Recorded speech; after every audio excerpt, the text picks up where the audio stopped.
दोस्तों, फूलपुर सीट का चुनाव बेहद दिलचस्प होने वाला है।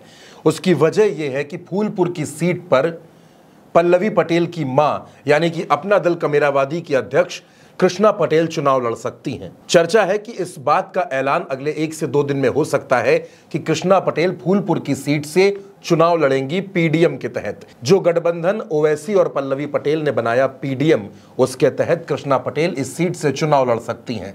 दोस्तों, फूलपुर की सीट 2019 में बीजेपी ने जीती थी। यहां केसरी देवी पटेल सांसद बनी, लेकिन इस चुनाव में बीजेपी ने उनका टिकट काटकर विधायक प्रवीण पटेल को टिकट दिया तो बीएसपी ने जगन्नाथ पाल को और समाजवादी पार्टी ने अमरनाथ मौर्य को। फूलपुर सीट की अगर ये बात करें तो फूलपुर की सीट कुर्मी और पाल वोटर्स के लिहाज से बेहद अहम है और इस सीट का इतिहास कुछ ऐसा है कि देश के तमाम बड़े नेता फूलपुर की सीट से सांसद रहे हैं। चाहे वो जवाहरलाल नेहरू हो, चाहे वो विश्वनाथ प्रताप सिंह हो, चाहे वो विजया लक्ष्मी पंडित हो या फिर कमला बहुगुणा, ये तमाम लोग इस सीट से सांसद रह चुके हैं। 2014 के लोकसभा चुनाव में केशव प्रसाद मौर्य भी फूलपुर की सीट से ही चुनाव जीते थे। लेकिन अगर पल्लवी पटेल की मां कृष्णा पटेल इस सीट से चुनाव लड़ती हैं तो यकीनन वो इस सीट पर कई समीकरणों को बिगाड़ सकती हैं।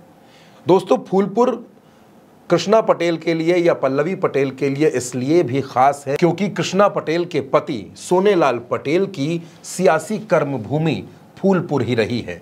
उन्होंने फूलपुर में तकरीबन 5 चुनाव लड़े। हालांकि हर चुनाव में उनको हार झेलनी पड़ी, वो कभी चुनाव नहीं जीत सके, लेकिन फूलपुर उनकी सियासी कर्मभूमि रहा है। फूलपुर में उन्होंने लंबे वक्त तक सियासत की है और इस पूरी बेल्ट में, पूर्वांचल की जो पूरी बेल्ट है, इसमें अगर हम बात करें जौनपुर से लेकर प्रयागराज तक, तो तकरीबन 15% कुर्मी की आबादी है और कुछ ज़िले तो ऐसे हैं जहां कुर्मी की आबादी 15 से ऊपर जाकर 20% के आसपास भी है।